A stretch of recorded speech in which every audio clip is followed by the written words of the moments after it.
Thank you. You guys have to understand these buttons. There's a trick to it. So you'll see us do that sometimes. I just have to thank you again. Thank you, Judge Wood, for meeting with us. And for those of you that may not know, there was quite a frustration, and I vented it at the last meeting with a tweet that AOC was not at the table once again. They were absent from our meeting. And I thank Justice Wood for meeting with me, for inviting you to come at this very last meeting, for pulling it together, because we need you.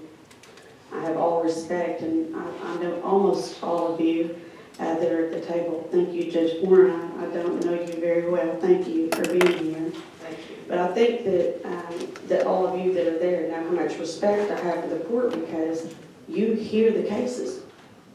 You hear all the testimony. We do not. We can create one single law, but we don't hear the testimony around it. You make that final decision. And those that hear me speak say, you hear that case. And so I have the utmost respect for you and what you do.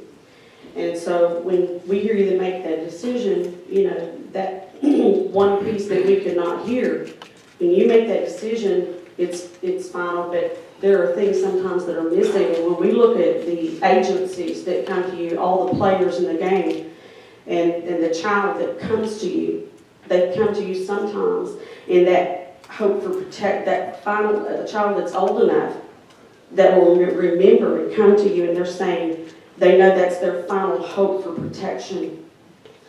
They can be harmed for life if there's not enough information there, and all the information is there to not be protected. They will lose all confidence in the court.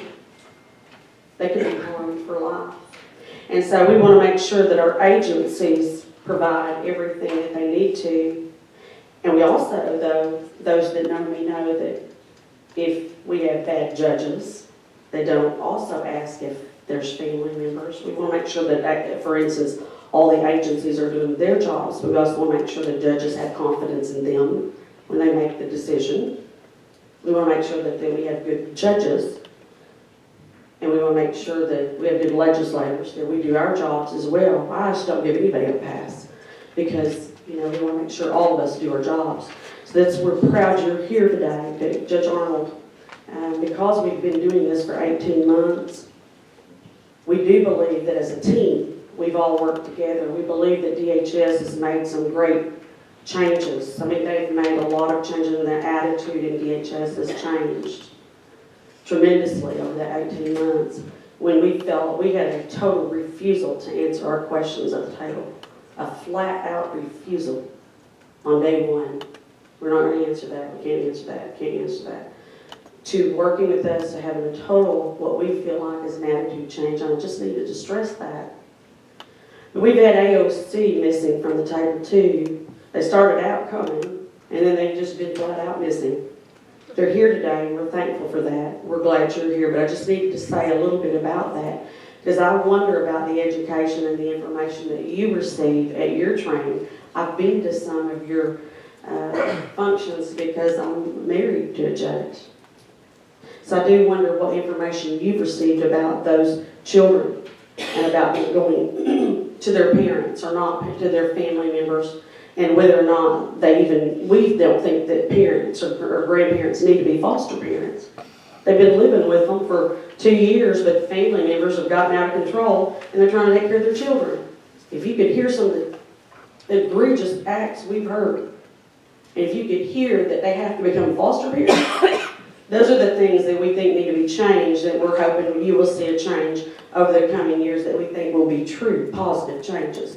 That these things will be expedited and they will move on quickly and get families settled in their homes. And so that's what we think that was missing from the conversation when you made your statement. It's like, what? Because you haven't heard, and we know that. We just wanted to clarify that. So I think that there's some things that maybe the judges don't know that we're hoping in the coming months and years when you receive your continuing educations that maybe you're going to hear that has come out of these 18 months of testimony. So that's all, and I just thank you again for coming to us today and sharing some information. Thank you. Can I speak to the education for a minute? Because I